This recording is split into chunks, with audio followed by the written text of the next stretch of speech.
What is up, guys? Welcome back to a brand new Last Day on Earth survival video. Today we are going to be talking about base building as a whole and just generally what you guys should be doing and working towards, because it's going to take some work to work towards some of these things. Trust me, it's going to take a long time and a lot of scavenging of resources to be able to build a decent base. But basically, guys, I'm at the point where I can make a base much better than the one I have right now, so we're going to just do that for this episode. Let's go ahead and get right into it. So first and foremost, guys, it is very important to note that we are not going to be building spike traps today, but they are almost essential to having a functional and complete base.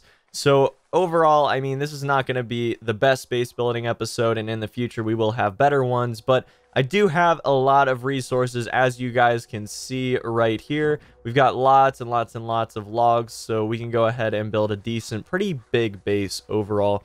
And I can show you guys exactly why I wall certain things off and how I wall them off from the rest, because there are some things that are very, very unimportant to wall off. Specifically, we're going to be talking about why you don't need to wall off your chopper. Really, you don't need to wall off a lot of your resource making I guess just things, right? So you got the bench, you got the furnace, you got your farms, which are a little bit more important to protect than the other two. You got your rainwater collector, right? You got your campfire, your shower, your tanning rack's a little important, but you know, we'll talk about all that. So basically, guys, first and foremost, I have to recommend that you go and scavenge for tons and tons of materials. That means pine logs. That means, wait for it. There we go. We also got limestone. You want tons and tons of limestone. You also are going to absolutely need, wait for it, lots of rope. But then you can make rope using a tanning rack with plant fiber. We're dying. What are we dying from? That's a wolf in the house. I'm not sure why they were in there. But basically, guys, you can use a tanning rack to be able to take plant fiber and turn it into rope, and that's important as well. I'm gonna go ahead and just eat that for some health since I'm dying, basically. So overall, just building wise, now we're going to just divvy this up into different importances. Okay, first and foremost, the biggest thing that you have to protect are your storages. Now eventually, if you go down, you go down, you go down, you go down, where is it here, you get a safe. Okay, I'm pretty sure with the safe that you can actually go ahead and protect that even if someone's right up on it. It's like a safe is something you can put stuff in and people can't get into it, as far as I understand. It's very possible that they can like hack into it or something at some point, but as far as I know right now, there is no way to get into a safe once it's built and ready to go. So saves are not going to be necessarily as ridiculous to protect, but as far as just the normal storage chests are concerned, you're going to want to protect them, because anyone can just come in and take stuff. When eventually raiding and multiplayer does come out, anyone will be able to blow up one of your walls with C4 and just come in and take whatever they want out of it. So you're not going to want to have all of your stuff lost to just people raiding your base. So I think it's going to be important to wall all that off. Now, we're going to just talk a little bit about that in a second, but basically, that's going to just be a big part of the base. There's going to be rooms where the entire purpose is to just have defense for your storage chests. So we're gonna make a really big place for them.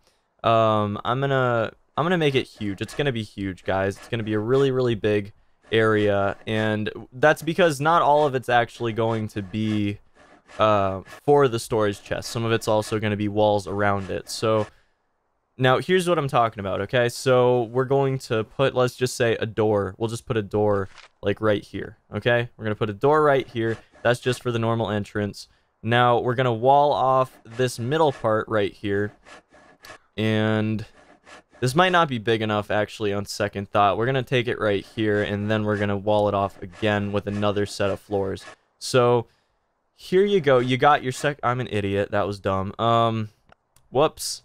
We're going to have to delete that wall and then add in another door right here.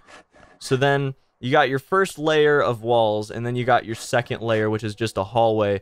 Basically, people are going to be able... Oh, I shouldn't have done that. That was dumb. So here's what this is going to be looking like, basically, when you're done. Now we need to put some more floors here. We are using up a log every single time I click this check mark button. So that's important to note. You're going to need a lot of materials to make this work. So we can take advantage of that, though. That's not a big deal.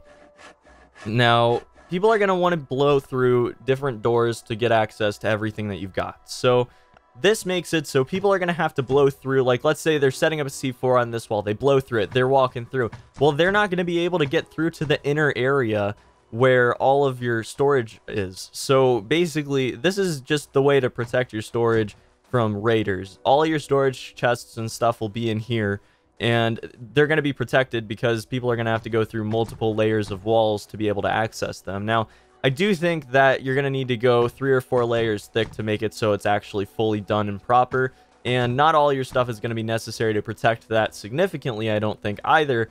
So, you know, it's tough to decide exactly what needs to be protected. I recommend that you protect all of your, I guess, resources that are going to take a long time to get. So, like, I have gold, I have expensive watches, I've got a bunch of stuff for an ATV that I can't actually build, and then the zombie truck that I can't build yet. I've got cards for military bases, bunkers. I've got all the electronic stuff here. I mean, that's important. I don't know if limestone is necessarily important, though, because if someone broke in and tried to steal all your stuff, they're only going to have one inventory to carry stuff in. So it's not necessarily as important to protect those resources because people are going to take them as a last-ditch effort. It's going to be the last thing that they decide to take.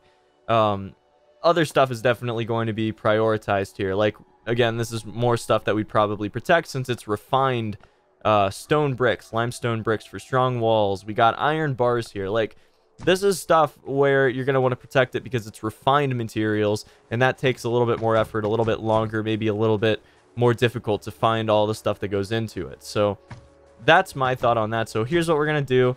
All you have to do to get furniture back is we're just going to move it. And then we go over here.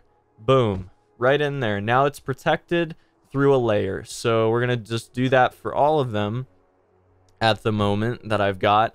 And again, it's going to get bigger in the future, and my whole setup will get bigger in the future. Right now, I'm not putting too much effort into this because I don't think it's going to stick around. I'm pretty sure they're doing an actual server wipe on this game at some point in the near future. So I'm not going to put too much effort into making my base absolutely perfect. No, I can't do that just yet. I need to make the floors upgraded. But I will be moving all of my chests in here for right now because I think that they're the most protected in there, especially when update 2.0 gets done and they'll actually have multiplayer, and you want to make sure that you're protected because otherwise people are going to blow up your base and just take all your things.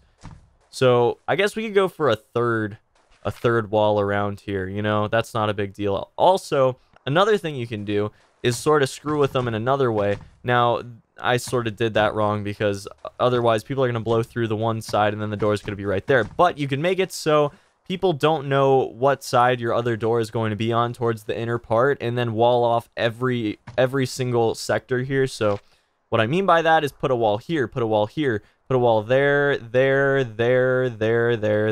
you know, all the way around, because then if people blow through one part of it, then they're going to have to blow through the other part of it. And I don't know. I mean, they might not know. If you kind of snake it around weird, then they might not know exactly how to get into where they need to be to get into your storage area, you know. Like, so let's say that instead of just being a uniform square right now, like a 3x3 square, maybe it snakes around a little bit. Maybe there's a storage cube in this one where I'm standing in, or this one right here, or this one right here, and then it's one farther in here, but the walls are still around like it is a cube.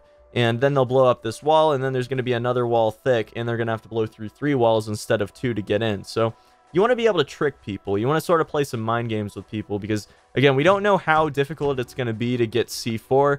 As you look down here, C4 explosive, it's got a lot of materials that goes into one single C4 explosive. So it's very possible that it's going to be difficult to get them, which means that you're going to want to reserve them for very, very high level raids. And in that case, you're going to want to be able to sort of outdo other people.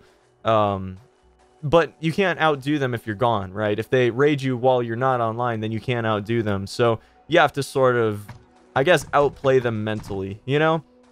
I don't really know how to say that. You just sort of outplay them mentally because they're going to be thinking they're just going to blow up one wall, maybe blow up another wall, and then another wall at most, and then they're going to be in. So they'll bring a couple of them at most, and then they're going to be either using up a lot of materials and resources to actually get into your base, which, you know, you can't really stop that. If people have like 20 C4s, they're going to get into your base. But otherwise, they're going to be out their materials, and they're not going to get into your base at all, which is going to be really nice. So I guess basically just walling off everything is super important. Also, you can make it so there are little grass areas in between your walls and in between certain areas, and then you can wall that off. So I'll show you guys what I mean by that real quick. Just do this, this. Come on, let's go to the right area here. So we're just going all the way around, and again, I'm going to change all of this around, I'm sure. But basically, we're going all the way around there, and then we're going to wall it all off. So that just makes it so no one can access anything that... I guess I used too many floors there, whatever. But no one's going to be able to access anything that's outside, even though it's outside, you know? So we're going to do that, and then we're going to wall this off real quick. I'm going to put a door right here, and that'll let us get into our storage area pretty easily. And then I've also got one more wall to put down here. So overall, I mean, windows you're going to want to put in certain areas, but it's also going to enable people in like 1v1 scenarios to shoot through your window and kill you. So you want to be weary of where you're actually putting windows in. For instance, I don't want to put them in over here since people are going to be able to shoot in randomly, but I'm not going to be able to see them if I'm over here, for example. I'm hungry. We're going to eat some beans. So it's important, again, to think about that. We've used up about 86 logs at this point, building up our base. So I've definitely got much more, but, you know, you can see how you're going to have to actually scavenge a lot to be able to build a decent base and get everything together. So this base is looking a lot better than it was, but I still have a lot of work to do to it. And the main reason for that, and the reason why I'm probably going to be deleting a lot of this base and then starting over with it, is because you have so much that you're going to have to put into every single spike trap. That rope is so hard to come by. You're only going to get 10 out of every 20 stack of wheat or whatever that is. Let's check, actually. I don't want to sound like an idiot. Plant fibers, right? So that can turn into rope, and if you put it on the tanning rack. I mentioned that earlier. So you're going to turn all those into rope. It takes about 4 minutes a piece, and 2 of them turns into 1 rope. So I don't know. I mean, it's not the best turnover, and you're not going to get very many of them very quickly. I'm thirsty. Are you kidding me? Come on. Whoops, did not mean to do that. We'll just go ahead and max out there. Put him in the rain catcher. Come on, are you kidding me, dude? The maintenance on this guy, like, good grief. And you're peeing in the house. What the heck? Good God, dude. You're... Not cool. Not cool at all. Whatever. All right. But you guys get the idea. You can protect everything. You just need to do it properly.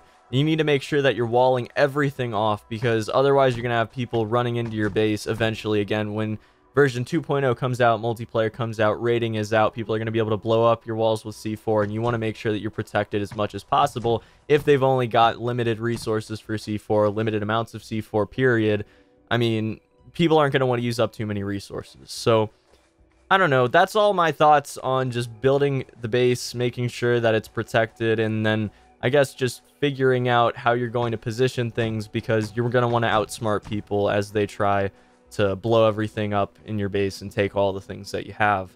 So I don't know. We're going to talk a little bit more about storage and everything in future episodes, and then base building when I come up with a better design. But this is definitely going to work for now. Also, when I go offline and the horde comes in, I mean, it's only going to destroy like 1 wall, so I'm just going to replace like a wall every day. It's not that big of a deal. So we'll talk more about it when multiplayer rolls around. We'll talk more about it when rating comes out. But as of right now, I think that's going to suit everyone's needs pretty well. So hopefully you guys agree. Hopefully you enjoyed the video, got something out of it. I know my commentary has been a little bit off today. I've been very tired lately, had some pains and everything that have been keeping me up. So I'm sorry about that, guys. Please bear with me, because it's not been fun lately. The past couple weeks have definitely not been fun. So my recordings have taken a little bit of a quality dip lately, just because of my commentary, I think. So hopefully you guys are okay with that, and I hope to see you back here for the next video very shortly. Again, if you have any ideas for future Last Day on Earth survival videos, let me know in the comment section below, and until then,